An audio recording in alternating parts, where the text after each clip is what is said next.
관리번호 1번입니다. 수업 실현 시작하겠습니다. 배움이 즐거운 교실 함께 가꾸는 사업경제 수업. 오늘도 신나게 시작해 보도록 하겠습니다. 우리 본격적인 수업에 들어가기 전에 학습 목표 다시 한번 살펴보고 수업 진행해 보도록 할게요.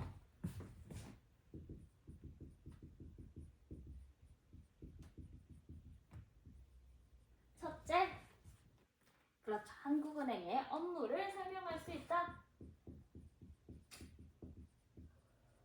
둘째, 네, 좋습니다. 경제 상황에 따른 한국은행의 통화 정책을 설명할 수 있다.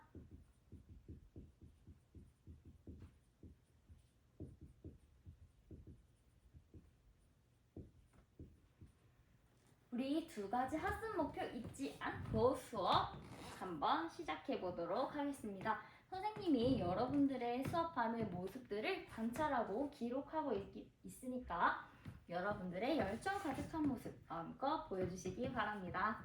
우리 저번 시간에 오늘 어떤 수업하기로 했는지 이야기했는데 기억나나요? 경민이가 이야기해볼까요? 맞아요. 경민이가 우리 문제중심학습 수업하기로 했잖아요 라고 했습니다. 맞아요. 우리 문제중심학습으로 오늘 수업 진행해 보기로 했었죠. 우리 문제중심학습은 어떤 과정으로 진행했었나요? 맞아요. 선생님이 내용을 설명하면 여러분들이 그 내용을 바탕으로 어떤 내용을 탐구할지 함께 정하는 방법이었습니다. 그러면 우리 한국은행의 통화정책에 대해서 선생님이 먼저 설명을 한번 해주도록 할게요.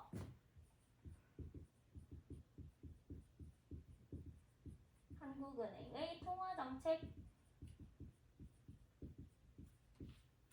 한국은행의 통화정책은 총 3가지가 있었습니다. 첫 번째,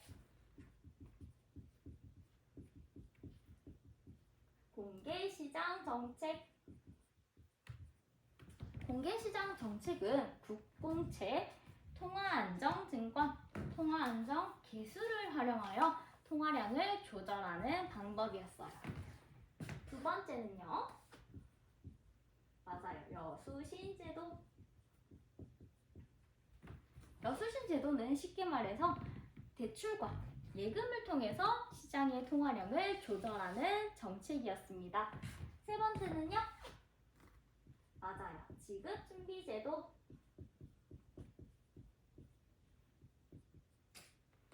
한국은행은 시중은행에 대해서 지급준비율을 조절해서 시중의 통화량을 조절하는 지급준비제도도 있었습니다.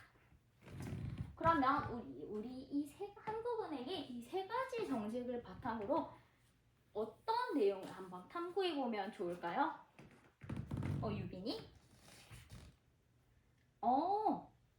네, 좋습니다. 유빈이가 뭐라고 얘기를 했냐면 경제 상황에 따라서 한국은행의 각각의 정책이 어떤 역할을 수행하는지 어떻게 진행되어야 하는지 이야기해보면 좋을 것 같다라고 이야기해줬어요. 여러분들의 의견은 어떤가요? 유빈이 의견에 동의한다고요? 좋습니다. 그럼 유빈이의 의견을 바탕으로 우리 한번 친구들과 이야기 나눠보는 시간 가져보도록 할게요. 우리 탐구하는 방법은 여러 가지가 있었는데 어떤 게 있었죠? 맞아요. 우리 학기 초에 나눠줬던 아이북을 활용해도 좋고요. 선생님이 나눠줬던 학습지를 활용해도 좋아요. 교과서에도 내용이 잘 나와 있겠죠? 다양한 매체를 활용해서 친구들과 내용을 탐구하는데 활용하면 좋을 것 같습니다. 그러면 우리 자료 2번을 한번 보도록 하겠습니다. 삑! 자, 앞에 화면 잘 보이나요? 맨 뒤에 앉아있는 진우 잘 보여요? 네, 좋습니다. 그럼 우리 자료 2번 한번 볼게요. 자료 2번은 표가 하나 나오죠? 표가 어떤 내용이냐면 기준 금리가 지속적으로 인하할 경우 나타날 결과에 대해서 알아보자 였습니다.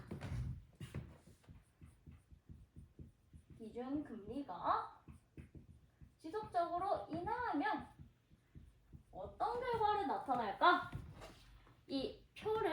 한번 채워보는 활동을 할 거예요. 표에는 어떤 게 나오죠? 맞아요. 콜금리, 가계 소비, 기업 투자, 마지막으로 주식과 부동산 요 네 가지에 대해서 우리 어떤 결과를 나타날지 친구들과 이야기해 볼 거예요. 우리 모둠 활동을 할 때는 규칙 세 가지가 있었는데 기억나나요? 맞아요. 역할을 정했어야 됐고요. 어떤 역할이 있었죠? 맞아요. 입금, 나눔, 발표, 정보, 정리까지 5가지 역할이 있었습니다.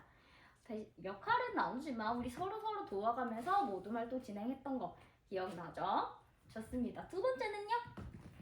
맞아요. 빨간 깃발과 초록 깃발을 선생님이 나눠줬었어요. 빨간 깃발은 모를 때, 초록 깃발은 활동이 끝났을 때 꽂아주면 선생님이 달려가도록 하겠습니다. 마지막 세 번째 가장 중요했었죠? 맞아요. 비타민 규칙이었습니다. 비타민 뭐였죠? 비난하지 않고 타협하면서 민주적으로 활동하자. 다들 기억하고 있군요. 그럼 우리 세 가지 규칙 잊지 않고 모든 활동 진행해 볼 거예요. 자, 우리 3, 4교시 연속 수업하는 그렇죠. 블록타임 수업 진행했었죠. 시간은 충분히 제공할 거기 때문에 친구들과 많은 이야기 나눠보도록 하겠습니다. 우리 자료 2번을 활용한 활동은 15분 주도록 하겠습니다. 앞에 초시계 확인하면서 친구들과 이야기 나눠보도록 할게요. 시작! 우리 3모듬의 한우리는 역할을 정했나요? 역할을 못 정했다고요? 그럼 선생님이 생각했을 때는 한우리는 목소리도 크고 발음이 좋기 때문에 발표를 해보는 건 어떨까요? 모두 다른 친구들도 다 동의를 하는 것 같아요. 그럼 한우리가 3모듬의 발표를 한번 맡아보도록 할게요. 좋습니다. 우리 1모듬의 혜수는 빨간 깃발을 들었네요. 어떤 어려움이 있나요? 기준금리가 인하하는데 왜 통화량이 증가하는지 모르겠다고요? 다른 친구들한테도 한번 물어봤나요? 물어봤는데 다 이해가 안 된다고요? 좋습니다. 그럼 선생님이 간단하게 한번 설명해 볼게요.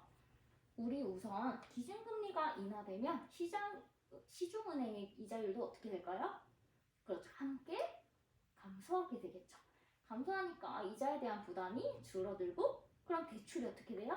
대출이 증가하겠죠. 대출이 증가하는 거에 반해서 돈을 맡겨도 이자가 적게 주니까 예금은 줄어들겠죠. 대출은 많아지고 예금은 줄어들면 우리가 사용 가능한 현금은 어떻게 돼요? 증가하게 되겠죠. 그렇죠. 그래서 우리가 통화량이 증가하는 거예요. 흐름이 이해되나요? 좋습니다. 그럼 이해를 바탕으로 우리 모든 활동 다시 한번 진행해 볼게요.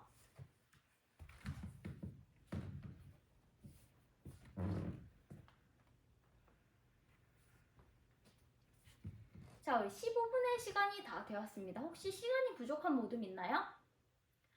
몇몇 모둠이 아직 정리가 안 된 것 같은데 그럼 선생님이 2분의 시간을 더 주도록 하겠습니다. 2분이 지나면 우리 모두 정리하는 걸로 해요. 자, 2분이 다 흘렀습니다. 정리가 다 되었나요? 좋습니다. 그러면 우리 이 자료 2번 표 한번 채워보도록 할게요. 기준금리가 지속적으로 인하되면 결국 어떤 결과가 나올까요? 맞아요. 통화량이 증가하게 되겠죠? 그럼 콜금리는 어떻게 될까요? 콜금리는 함께 인하되고 가계의 소비는 활성화되겠죠. 왜 활성화되냐고요? 우리 혜수가 한번 이야기해볼까요? 맞아요. 혜수가 잘 이야기해줬는데 왜 활성화가 되냐면 기준금리가 인하되면 가계 대출에 대한 부담도 줄어들기 때문에 대출은 증가하고 돈을 맡겨도 이자가 적기 때문에 예금은 감소하게 돼요. 그럼 우리가 사용 가능한 현금이 많아지기 때문에 소비가 더욱 활성화된다라고 혜수가 이야기해줬어요. 좋습니다. 그럼 같은 맥락으로 기업의 투자는 어떻게 될까요? 맞아요. 투자도 증가하게 되겠죠. 마지막으로 시장의 통화량이 증가하니까 주식, 부동산과 같은 물가는 어떻게 될까요? 함께 증가하게 되겠죠. 자, 선생님이 나눠준 학습지에 빈칸을 다 채웠나요? 아, 좋습니다. 그럼 우리 빈칸 다 채우고 자료 2번은 넘어가도록 할게요. 우리 자료 3번을 한번 보겠습니다. 자료 3번에는 어떤 뉴스 기사가 나오나요? 맞아요. 고금리 정책이 지속되는 뉴스 기사가 나오고 있어요.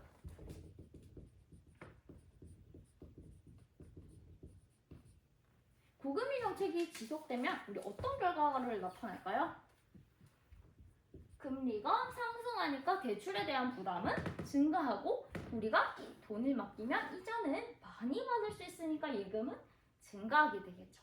그러면 시장에 풀리는 돈은 줄어들고 통화량은 어떻게 돼요? 감소하겠죠?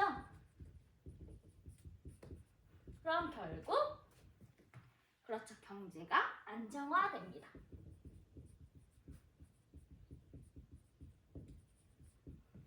그러면 이 고금리 정책과 같은 동일한 효과를 낼 수 있는 공개시장 정책 방법 그리고 지급준비 제도 방법에 대해서 모둠에서 이야기 한번 나눠볼 거예요.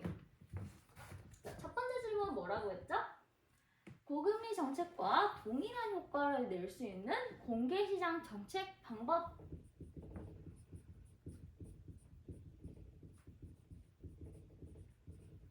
두 번째, 고금리 정책과 동일한 효과를 낼 수 있는 지급준비 제도 방법.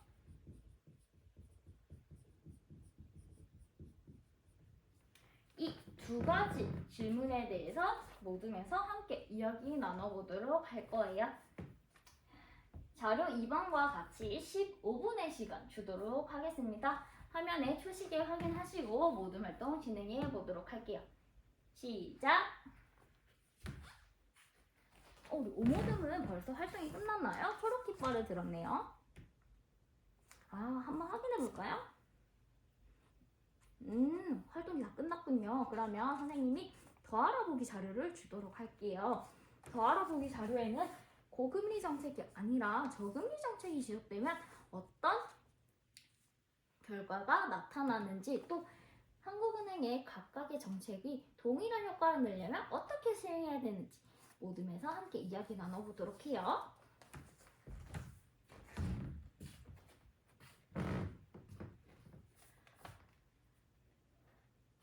자, 15분의 시간이 다 흘렀습니다.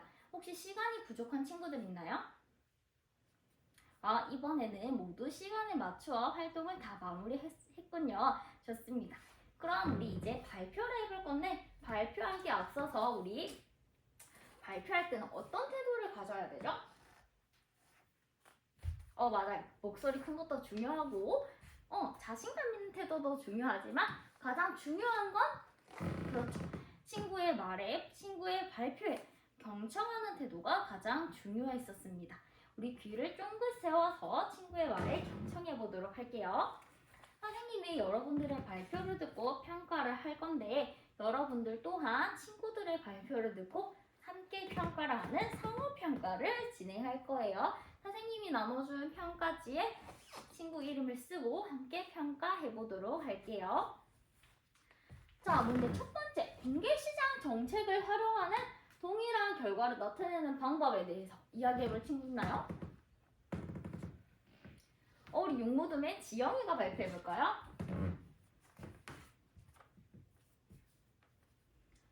좋습니다. 지영이가 뭐라고 얘기했는지 선생님이 간략하게 메모해볼게요. 국공채를 매입하고 통화 안정 계수를 예치한다. 그래서 통화량이 줄어들고 경제 안정화가 될 거다 라고 이야기해줬어요. 우리 지영이 잘 이야기해줬죠. 혹시 지영이와 다른 의견 있는 친구 있나요? 우리 사모듬의 인규?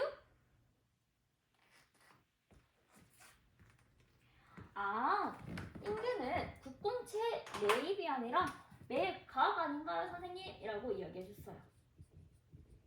인규는 왜 매입이 아니라 매각이라고 생각했나요?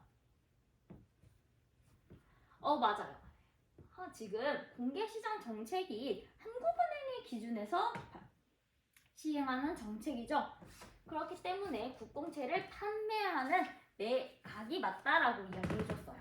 우리 인규가 부연 설명까지 잘 해줘서 이해가 더 쉬웠어요. 우리 지영이와 인규 모두 발표해줘서 고맙습니다. 그럼 우리 2번 지급준비 제도에 대해서 이야기해볼 친구 있나요? 우리 이모듬의 종국이가 얘기해볼까요?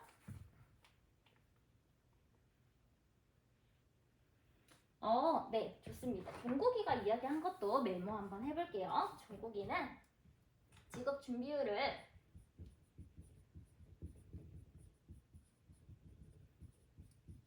인상해야 된다. 인상하면 일반은행의 융통 자금이 줄어들고 가계 소비와